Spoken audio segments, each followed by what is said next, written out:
Hello, everyone, and welcome back to part 2 of IMG Success Stories with Dr. Maria and myself, Dr. Caroline, one of the co-founders of Code U Australia, where we help junior doctors and international medical graduates revive, survive, and thrive in the Australian healthcare system.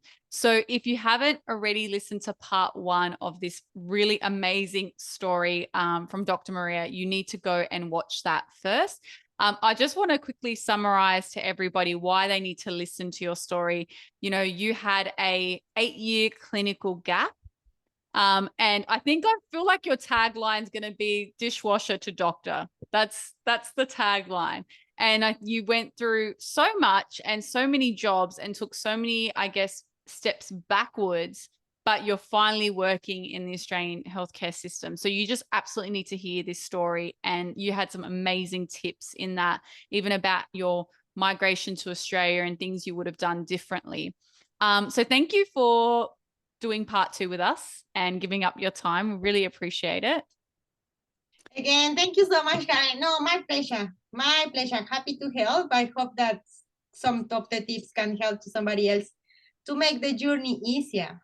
Yeah, it definitely will. When we share all our stories and make it a more positive experience instead of all the negative stuff we constantly hear and read about, and plus all these great tips that like you provided, I think that's really going to help people make better decisions for themselves and for their families. So part 2, I really wanted you to talk to the IMG community about something that you did that most IMGs are way too afraid to do, and that is change jobs within the first year of work. So I just basically want you to unpack this story. Like, you got your job, you were actually got an intern position because of your massive clinical gap, and you were working in a hospital in Tasmania, but you moved hospitals, and just want to explain, like, why did you decide to do that? Okay, so yeah, I started working in Tassie. I decided to move to WA because my partner was here. So he moved first, and then I thought I could cope 1 year without my family, but well, it's very difficult. So I just want to point out he took the dogs with him. So yeah, I feel like when she says I thought I could cope without the family, I feel, because I'm a dog person too, I feel like, let's be honest, it's like you thought you could live 1 year without the dogs. You knew you could live 1 year without Diego, but the dogs is a different story. So yeah, you're so right. Yeah, very, very different. Yeah, and definitely I was missing my dogs. And plus I'm crazy for my dogs. So I was missing them a lot. So I was like, no, I can't do this anymore. And it was difficult to come up to the decision because, as you say, you hear lots of things that no, don't do that. It's very difficult. You won't be able to get a job.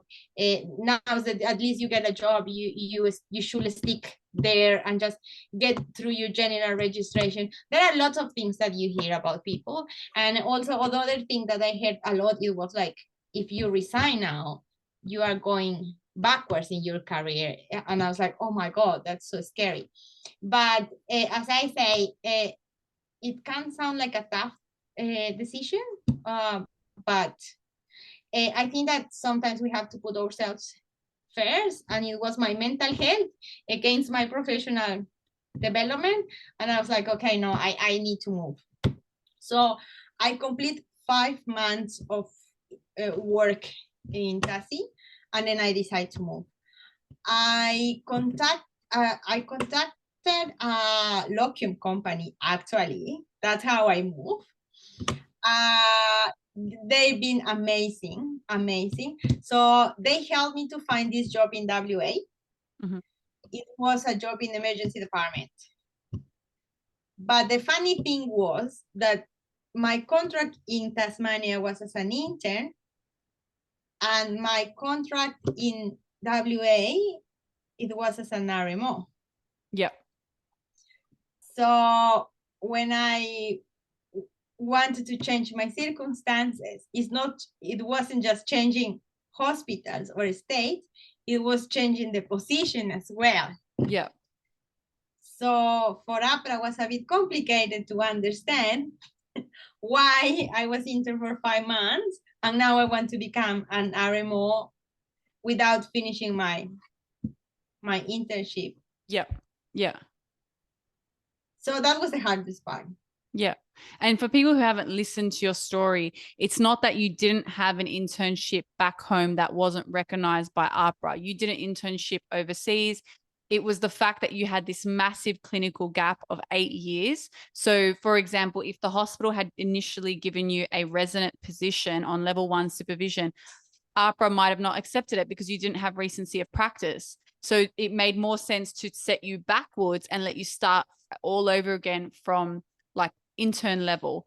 But I guess like when you've worked for 5 months as an intern, now you've got recency of practice. So there's the loophole, isn't it? Yes, So exactly. just probably why you because you had a valid internship back home. So it wasn't the fact that you haven't completed requirements. You completed it, but you just didn't have recency of practice. And now you did. So you're right, like that change of circumstance form. So for anyone that doesn't know what it is, if you're an IMG who doesn't have general registration yet, which means kind of like you don't have freedom. So general registration, you know, you don't need like a supervised practice plan because you're generally registered. Like no one has to supervise you in a way. Like obviously as a junior doctor, you're always supervised. But so if you're on like limited or provisional, if you want to change hospitals, you have to fill out a change of circumstance form, which isn't a lot of paperwork for the hospital to do. And basically that gets processed really quickly. And then like usually in a month, you're up and running at that new hospital, that new location. Obviously in your case, it was a little bit different because, you know, like from the AHPRA side of things, like it would have been confusing to them to only do 5 months of your internship and now you're a resident. So obviously there was a lot of explaining that had to be done and a lot of like proof and evidence of things. Yes, exactly. So that's what the main thing. But I got it. I mean, I got my registration as an RMO and I got approved the site for me to work.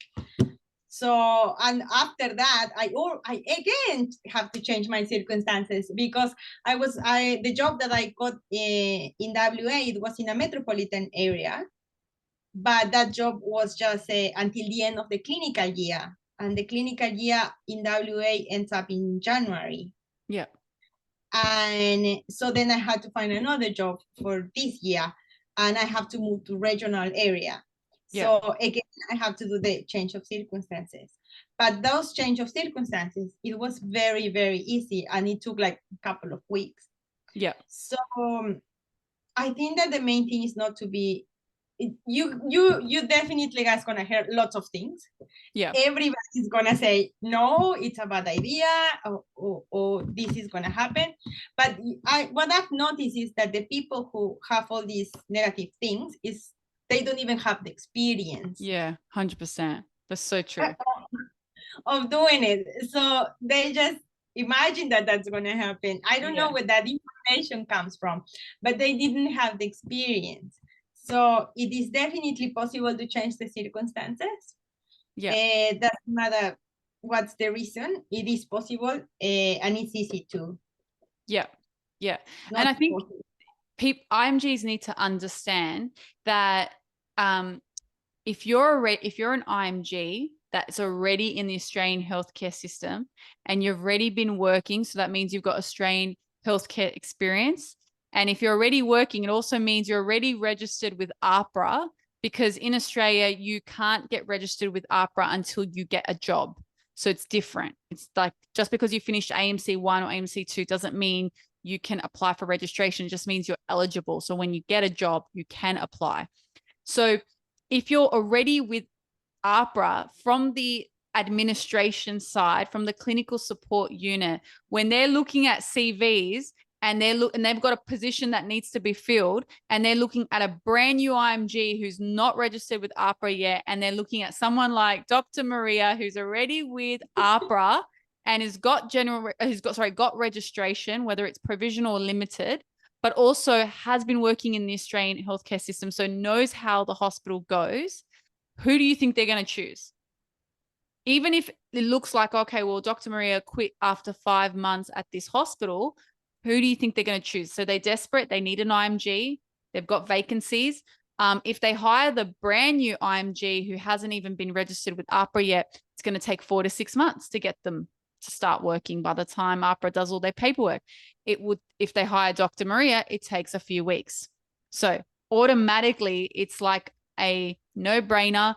It's an easy decision. You're going to go with the IMG doctor who's already got registration and who's already got Australian healthcare experience.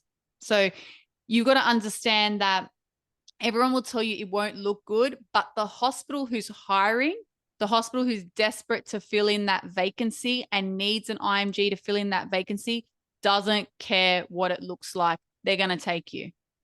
Simple. They're going to take you simply because you're easier to deal with. You're less paperwork. That's all you need to know. So you have an advantage and you need to play to your advantages. Like as IMGs, we don't have a lot of advantages. Like we actually don't. So we've got so many things like hanging over us that we need to do. At least in this case, if you want to move, it is a lot easier. And I've been saying this to a lot of doctors who asked me about the WBA program, like their IMGs working in a non-WBA hospital. So not all hospitals offer a WBA program, but they want to do WBA. So I said, okay, well, apply to the hospitals that run a WBA program because they would take you any day over a brand new IMG who's not already in the system. So you've got an advantage. Like you're amongst our IMG community, you're already standing out. So go for it. Like you'll get it. And that's what a lot of people don't realize because it was so hard to get a job the first time. They're just thinking like, what's my chances of getting a job a second time? It's a lot higher, like a lot higher. It's a completely different situation. So people need to understand that so they can make better decisions for themselves and for their family. Because I know what you were saying where you were like, it was sort of like you're choosing between your mental health and kind of, I bet you feel guilty like this hospital gave you an opportunity. You had a massive gap and you didn't want to let them down. I'm sure you didn't. So, like it's so conflicting because I really relate to that because I felt kind of the same way even when I was going through my WBA, I was pregnant and I was just working the most insane shifts, one of the hardest rotations. And I just always had in the back of my mind, like, oh, I'm not going to let this pregnancy affect me. Like, I don't want to leave the hospital high and dry. I don't want to like demand I need to go part-time. I know they're short staffed. Like, I know they really need me to be full-time. I just felt like I owed them so much. And that is actually one of my biggest regrets of my pregnancy is that I didn't actually just accept I was pregnant and say, no, I'm first. I'm first. Not the hospital. Yes, they gave me my opportunity. Yes, they've been good to me, but I have to come first. And it's this thing because we feel so indebted to that hospital. We feel so forever grateful to that hospital.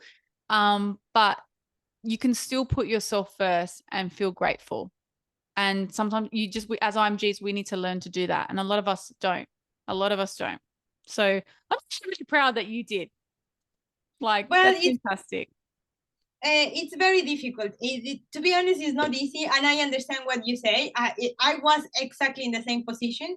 It was that's why it took me quite a while to come up with a decision. Because yes, of course, it was a hospital that gave me an opportunity after 8 years of non-experience, and yeah, I mean, I was very, very happy and grateful with the hospital, obviously. But what I have to say is that I put all myself into the job. Yeah. I did everything that I could for my patients, for my colleagues, and I helped in the many ways that I could while I was working there. So I think that's kind of thing that make us feel less bad, I will say. Yeah. Yeah. Yeah, that at least you did something. I mean, you helped someone. And yeah, I mean, I did my best. I really did my best. I put all my love in the hospital of my life. And I enjoy every single day that I was there. Yeah. And yeah, and then it's hard to leave the hospital like that, especially after they give me the opportunity. But yeah, I had to think in other things as well.